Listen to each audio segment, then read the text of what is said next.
everybody, and welcome to our podcast. My name's Lynn Radford, and today I'm talking to Madalin Stefirca, Chief Technology Officer at fintech pioneer Maxcode. Over the next half hour, we'll be hearing more about Maxcode's new engagement model, which ensures that businesses receive the right tech support in every phase of their growth cycle. So, hello, Madalin, and thanks for joining us. Hello, Lynn. Nice meeting you, and thank you for having me. I'm Madalin. I'm the new CTO from Maxcode. I've been working with Maxcode for more than 13 years. And for the last 6 months, I've been given the opportunity to pick up the role of CTO. Excellent. Well, I'm looking forward to hearing all about Maxcode's new engagement model. But before we look at that in more detail, maybe you can start by telling me a bit more about the traditional collaboration models for software outsourcing companies. What are the various options and the typical ways of working so far? So many of you may know already that most of the outsourcing companies have some basic collaboration models. Usually these are one size fits all models. I think we can start with the time and materials model. This is the most known by most of outsourcing companies. This is the model where the client is paying for the exact hours. This is also highly flexible, and the clients can change the scope and requirements. The next traditional collaboration model that is well known, it is the project-based model. This is where the outsourcing companies take full responsibility for the entire project. Here you have clear deliverables, defined timelines, and fixed costs. This is ideal for a project with a very clear and well-defined scope. This can be tricky, especially when you have to deal with bigger projects, because you need to know a lot of things ahead. That's why I recommend on a larger scale to use a different collaboration model, and that is the dedicated team model. This is usually used with other methodologies like Agile, Scrum. This model usually is more flexible because you have a team that is constantly available to you, and this way the client also can plan ahead not only what is being delivered and the priority of the things that are being delivered, but they can also picture a roadmap ahead of them. And then another well-known model is staff augmentation model. This is basically how other companies come to the outsourcing providers and ask for a team to join the existing team, the in-house team of the client. So we've talked about four kind of existing models for collaboration that have been used traditionally by software outsourcing companies. And now at Maxcode, you've developed a new engagement model, drawing on various different aspects of those models, right? So what have you done exactly at Maxcode? Exactly. So overall experience of more than 20 years, Mascot has observed all these methods. We experienced, I think, every traditional model in any every each way possible. Basically, what we observed is how clients evolve over time, and we designed this model specifically to accommodate them during their journey, uh, from the initial steps and understanding their own business up to mm, corporate level, when they actually want and might have some conditions, external conditions, uh, that might imply that they have full ownership over the team and their operations and so on. And we came up with a more flexible and staged approach where we collaborate with the client. And this is especially designed to adapt as the client's business grows and evolves. Okay. Okay. And so what actually makes the Maxcode engagement model different from the traditional collaboration models that we've just talked about? We are very focused on flexibility against the fixed contracts. So basically, what we do, we focus on being adaptable, doing one single contract, and then growing with the client and understanding what the client needs are, and always looking after the client needs, and not focusing on, I don't know, fixed requirements and establishments and so on. Another thing that comes to my mind is the focus. Our focus is to actually look over the life cycle and growth stages of a company and make sure we cater to that instead of the mentality of having a single model, a one size fits all solution. Another thing is, I think is fairly new and important for the clients is that they will be able to gain more and more control over the team. And by the level 3 of our engagement model, they'll be able to have significant influence over the entire team. And in the end, actually having transition to full ownership with the final level where the client can take full ownership of the entire team from our side. And of course, the last but not the least, more important, and I think most important for most clients is the cost structure. The engagement model is transparent and offers a transparent model and an adjustable cost structure, and it has discounts based on team size and commitment length. This allows initially for a client to come and experience with us and see how things can go, even if everything fits well with their plan and their business values. And then if they feel like over time they feel like they can gain confidence and they feel like this makes sense to them, we can commit for longer terms, and of course costs can get a bit lower. Okay, so which market trends or which client demands have been most influential in shaping the design of the new engagement model for you? So as I mentioned already, the obvious one are, and I think the most popular and everybody speaks about it, is being flexible and scalable. The demand for scalable solutions that allow companies to start small and expand their engagement as they grow. This trend has influenced the creation of staged engagement model that can evolve alongside the client. Next, I think again the cost efficiency we just talked about is quite crucial, especially for companies that are at the beginning of their road. They're really aware of the costs and they just want to optimize their investments without sacrificing quality or speed. There is to mention here is that, especially in Europe, we have a lot of regulatory and compliance pressures. So as businesses grow, especially in regulated industry, there is often a need to comply with stricter regulatory requirements. The fact that we having all this experience already, this I think can be quite helpful for new clients. And another thing we had, especially in the last few years, we've seen that stakeholders put pressure on some companies that they are growing in ownership over their operation and their teams. And the fact that we designed specifically this engagement model to reach this point and offer the possibility in the end to actually be entirely to have entire ownership over the team. This is highly beneficial to this kind of clients that might encounter this issue, this need. Okay, very good. Maybe we can look a bit more in a bit more detail at the different stages of the company's growth cycle. You mentioned that the engagement model has got four different stages or four different levels. The first one you mentioned was for the startup stage, called the pivotal project Yeah, stage. so uh, Can you tell me a bit more about that? exactly as I said, basically the engagement model is designed as companies in all stages in their growth. The first stage we can encounter most often is the startup stage. Actually, this is the stage where they're just validating their product or service. This is where they are building an MVP. Are just trying to secure some customers or funding from investors and so on. This stage offers predictable costs and timeline, which are crucial for startups, especially with limited resources. And we have a lot of discussions around what they want to do and how they want to do it.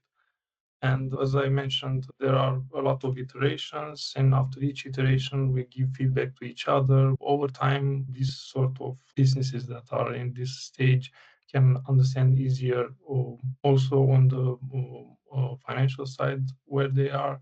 They can also have a clear overview over their roadmap. And that's why this first stage, this first level is specifically meant for startup stages. I think also the next level would be useful for startup stages, but it really depends on the maturity of the clients and how much they understand of their business area. Right, because you So call the next stage, you call it the versatile capability stage, right? So that's more when the startup's really starting to show growth and kind of on the verge of, if not already in the scale up stage. Is that right? in the startup stage, we just offer small agreements. We decide ahead, okay, we will deliver this part for you. And when it's done, this is fixed costs. This is, we know exactly when approximately when it will be done. And this is quite helpful for the client in this stage. And if the product is a bit bigger at this point, the second stage, this is where they actually are trying to gain speed. They want flexibility and the ability to scale resources quickly, and this is becoming more critical for them. At this point, as I said, the client gets a dedicated team for a set period, like I don't know, 6 months or a year, depending on the complexity of the project they need to get delivered. And this is on one side is actually beneficial for clients in this stage because it starts reducing the friction of constantly negotiating the project terms. This way, basically, they know exactly what the team costs for a month, so they can easily extrapolate that for longer periods. And in case, I don't know, something pops up on the way and they decide, okay, we should do another feature, or something might be taking a bit longer, they can easily estimate costs this way. Uh, Also, this is the point where you start seeing benefits on the rates side. Hmm. So having a team and taking a longer commitment, this might bring forward some discounts on their side. So this is also beneficial Yeah. for them. Okay, very good. And so after the scale up stage, which I guess can last a few years, right? Before you're then, but before a client's then ready to move on to the next stage, the third level, which you call sustainable capacity at Maxcode. Exactly. So this is more a stage that is more mature and established. This is where clients already have a stable and growing customer base. They have more predictable income, and they're not just focusing on staying alive, let's say. They're focusing on more on optimization and developing strategies for expansion. I don't know, internally or externally. With this engagement model, clients gain more control over the team management. This includes hiring. So basically, while they can state exactly what kind of people they want, I don't know, be more specific about their nature, their abilities, their so in conclusion, a lot more involved and in control of what type of teams get hired for their needs. They can also be involved in the evaluation of this team and how they grow over time and how they get managed. As I said, this level designed to provide sustained capacity and stability, and the client can influence strategic decisions while we handle operation aspects like office management and HR. Okay, And so the next the stage, the client's already getting a lot more control over the team and influencing the team members and that kind of thing, and the shape of the team. So it's, I guess, quite a small step from there up to the next level, which is the strategic ownership stage of the the engagement model. last, Yeah. the last final step in the pipeline, the last final level in the engagement model is more when it's expansion or corporate occurs, when business reach a very high mature level. As I said, we actually had in our history some examples where clients were pushed by the stakeholders. These were actually their rules to have their own. So basically, they would have to own their teams. So stakeholders would forbid to do outsourcing for I don't know, several reasons. So in this case, what these kind of clients in the traditional models can do is just, I don't know, close the partnership with the provider and trying to find their own teams, start building their own culture and so on. Especially if you've been with us for quite a while, basically our culture from the company gets mixed with what you exactly want for your business. So let's say the team is mostly there in in terms of what you are looking for from your team. So all you need to do is just decide, okay, from this point on, let's make it official. So that the model from Maxco supports this transition to full ownership, is that right? Exactly. So at this point, all those sports, the transition full ownership where the client establishes its own legal entity in Romania. So we can actually help with that Okay. with our help. Yeah. Sounds like a very kind of a natural progression from startup all the way through until, like you say, then at the end of the day, it's like you're not outsourcing your activities anymore. You actually bring the team in-house and you know exactly what you're getting because you've been working with that team for maybe several years by that point. Yeah. Okay. So what's been the response? How have clients responded to the new engagement model so far?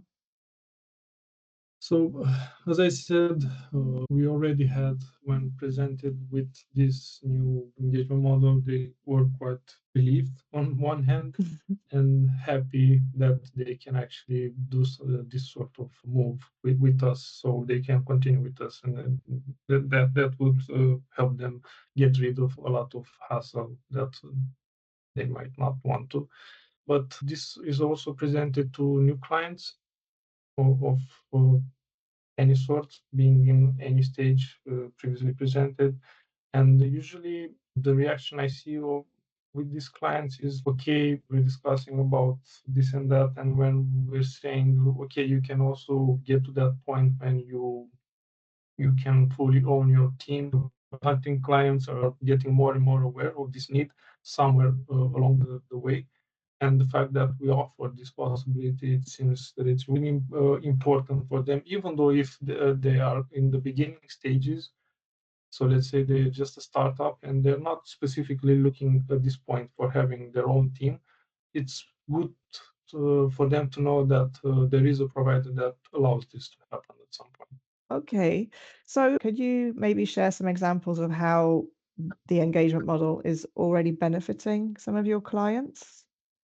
Usually, clients at this stage are either startups that might never had experience with this sort of interaction, this sort of company and anything, or on another hand, they might have had a bad experience with previous partners. And I think this engagement model is helpful. If we give this kind of answer, we easily, I don't know, step by step introduce them to our way of working. So we can start with the first level, do some small tasks for them. They are really specific. They are really clear, and in terms of timeline and prices, they know exactly what they're getting, when they're getting it, and how much it costs.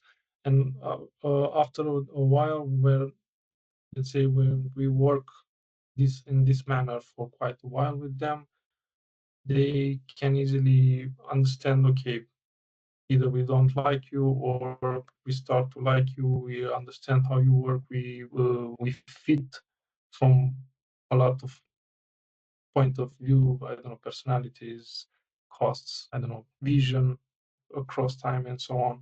And after that, they can gain more confidence and hopefully move to the next stages. So we never force clients to get to the next stage, but usually this happens naturally. Right. Can you maybe tell me a bit more about the second stage and how clients have benefited from your second level? We're a company that already had a successful product and they were experiencing growth. We needed to expand.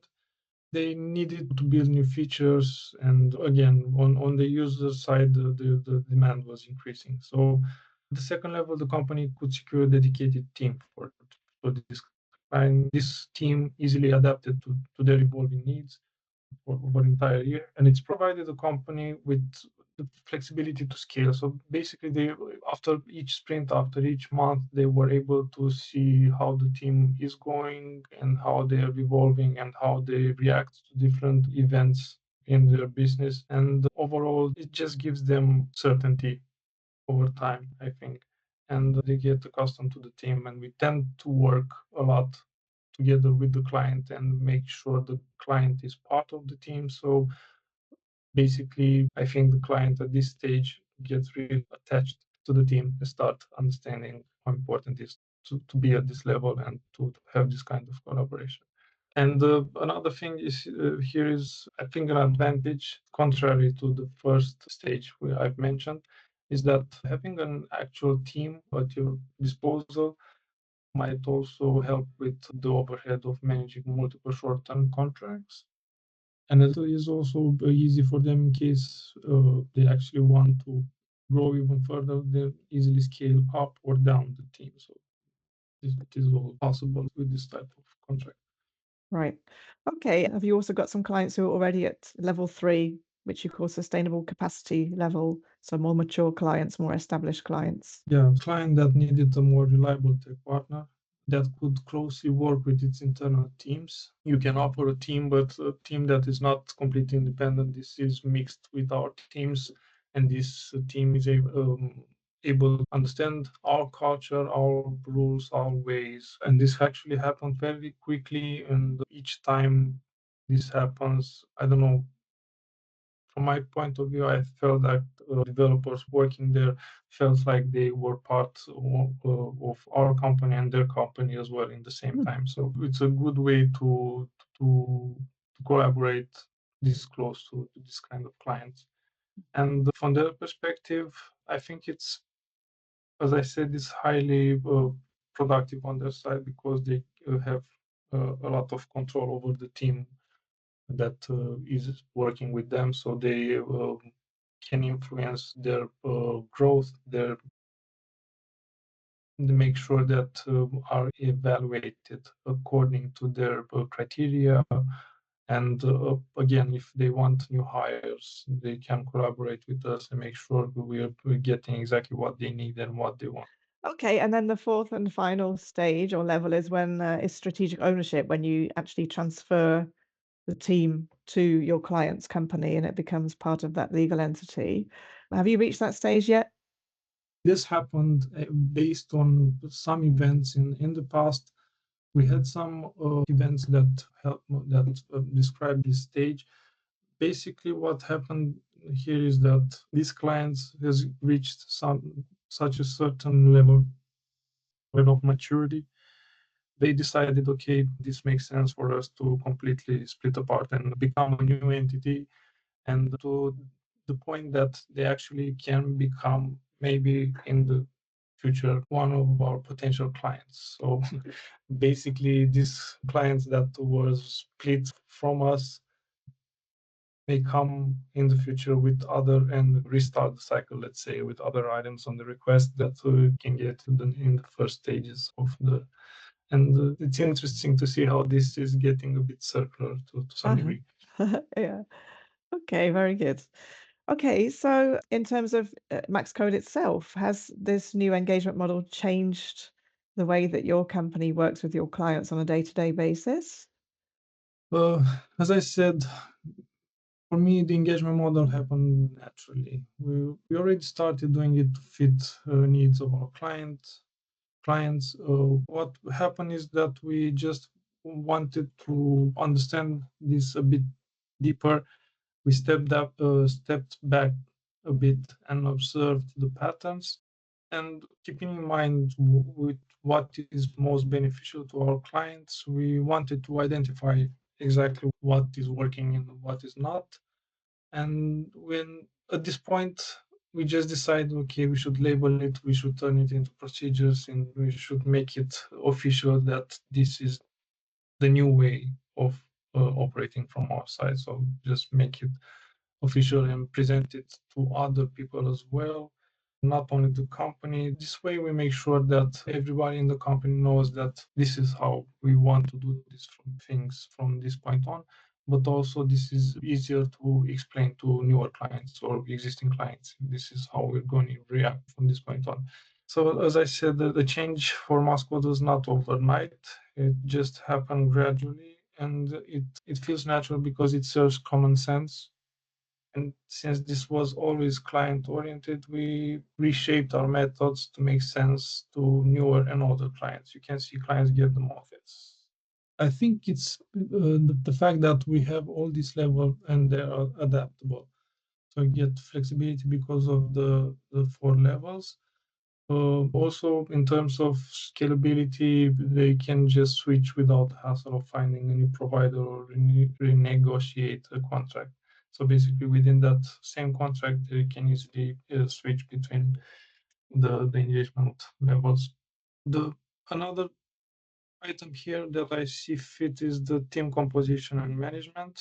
You can notice the flexibility in the fact that the team can change composition in such a way that it fits the project or the operation needs. So basically, you can start a new project and initially you want a smaller team, and over time you realize that more funding is available. Maybe there is a bigger demand on you, any part of your business. So this means you might need to grow the team a bit.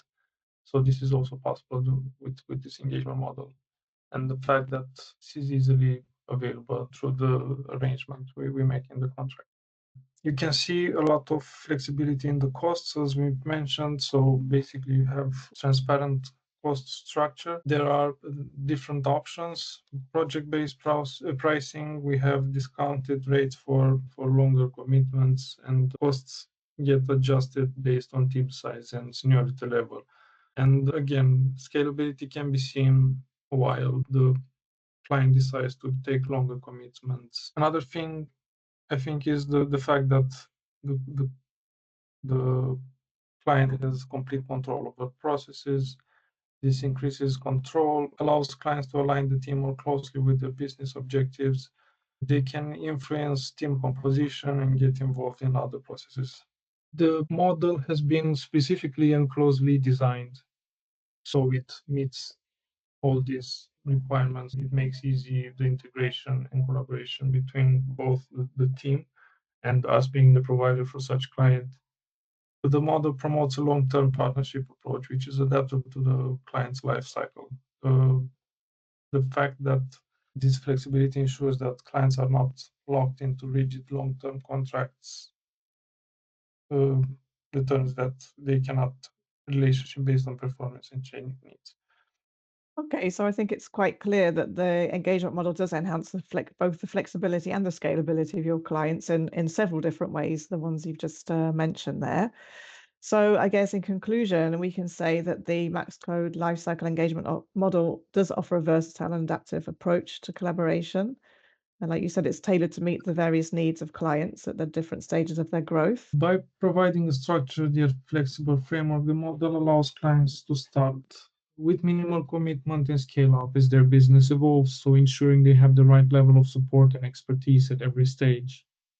So what we do here is try to be close to our clients even from the beginning and up to the point where they can go on their own. Yeah, which can be a journey of a few years. Excellent.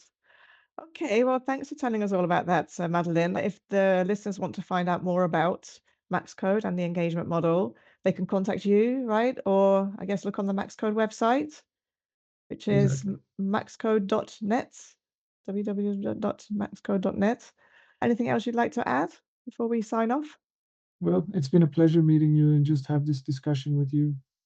So hopefully this is clear for everybody. And as I said, in case any other questions pop up, I can easily respond and discuss in more depth with anyone who's interested. Very good. Well, thank you for your time, Madalin. I hope to speak to you again soon. Bye.